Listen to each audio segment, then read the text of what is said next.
Hello and welcome to Pulse episode 44. Today I'm only going to be covering the Starcraft news going around, but don't worry, there's definitely enough of it. We're going to take a look at the new Blizzard custom maps, all the happenings at the GSL, quite a few interesting pieces of community news, and much more. So let's get straight to it.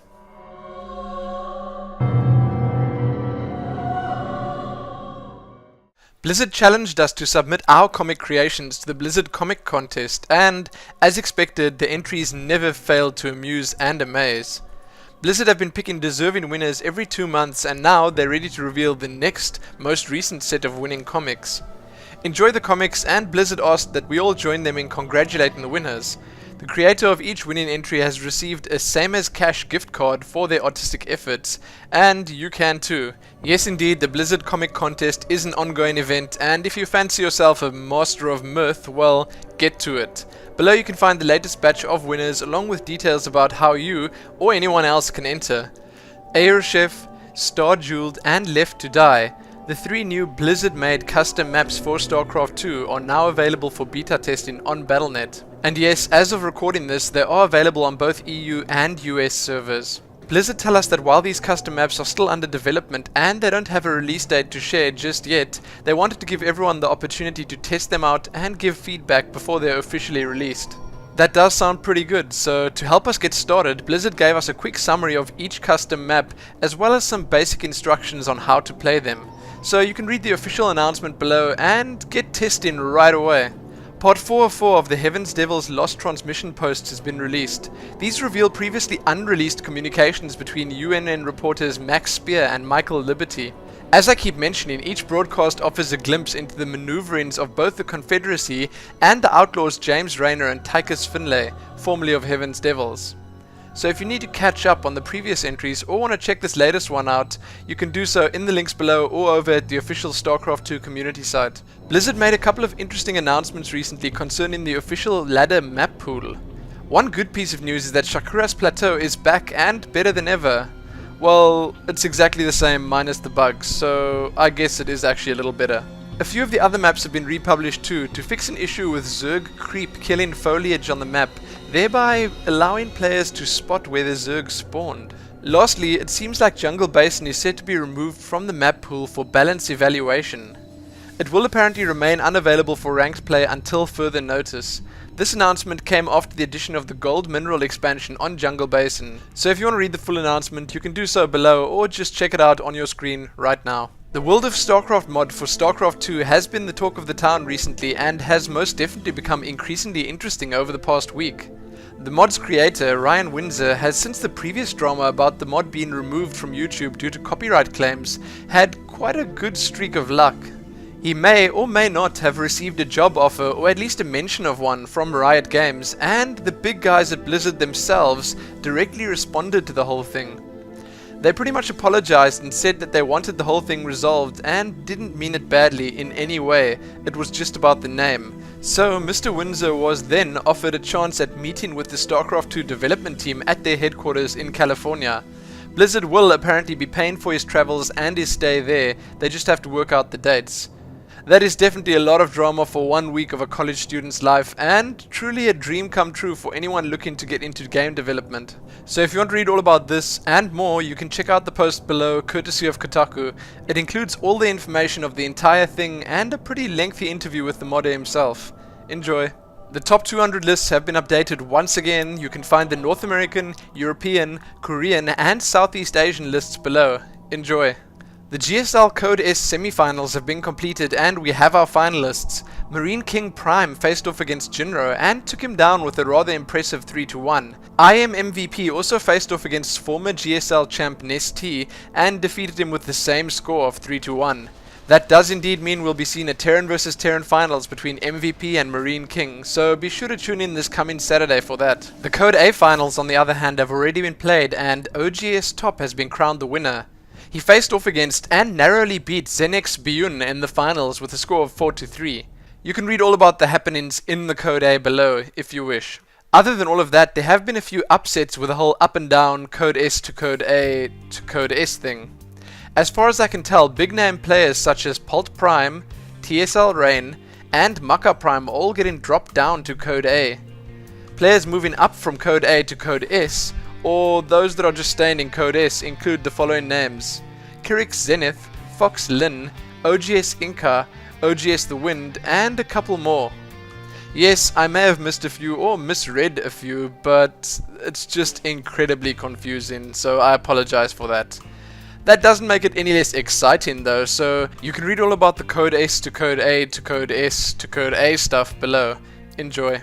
As a few extras, there was also a little bit of drama concerning soundproofing. These issues were brought to GOM TV's attention during the games between Jinro and Idra. Idra 6-pooled the Terran player on Jungle Basin, and Jinra caught wind of it because of the noise the commentators were making. There was an official announcement about this, which you can find below, and it seems like they are sorting out any issues there may be with their setup. That's good to hear. You can also read some quick interviews with all the winners of the round of 8 below, and in our last bit of GSL related news, you can also read about the upcoming GSTL or Global Starcraft Team League, all the teams participating and the times and dates of those matches. Check all of that out below. The Intel Extreme Masters event in Kiev, Ukraine has concluded with the European Terran player Shu taking the win.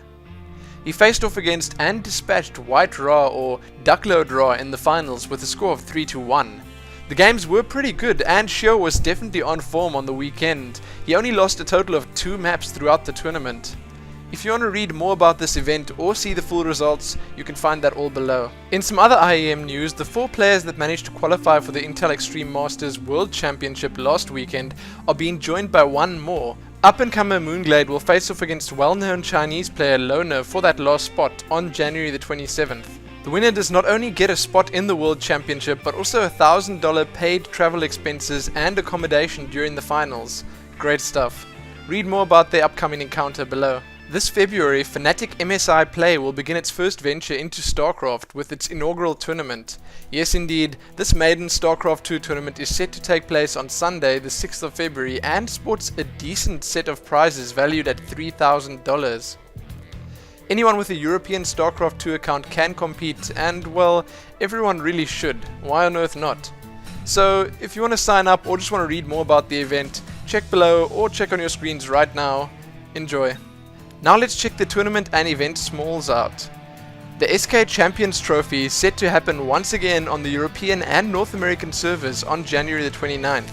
On the same day, the next Gosu Gamers National Challenger Cup is happening as well. Team Liquid have announced their next TeamSpeak Team Liquid StarCraft 2 Open. This is number 11 and it's set to happen on the EU servers on the 29th of January. It is once again going to be a qualifier for the TSL 3. Lastly, you can also read the official announcement about the Global StarCraft Team League map pool change. Now time for some community news. The next Liquid Weekly has been released and, well, what can I say? It's, as usual, packed full of all the Team Liquid goodness you'd ever need to get you through the next week. In this weekly, you can read all about their various Liquid members' participants in various tournaments and events. They have a look at Liquid's performance in the Gosu Coaching Premier League, and there's even a great interview up with TLO for all of you to enjoy.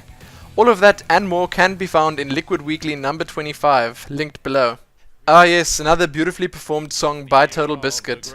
This song is an Iron Maiden parody that was originally written by Alexander S. from the Team Liquid forums, and, well, Total Biscuit definitely does it justice.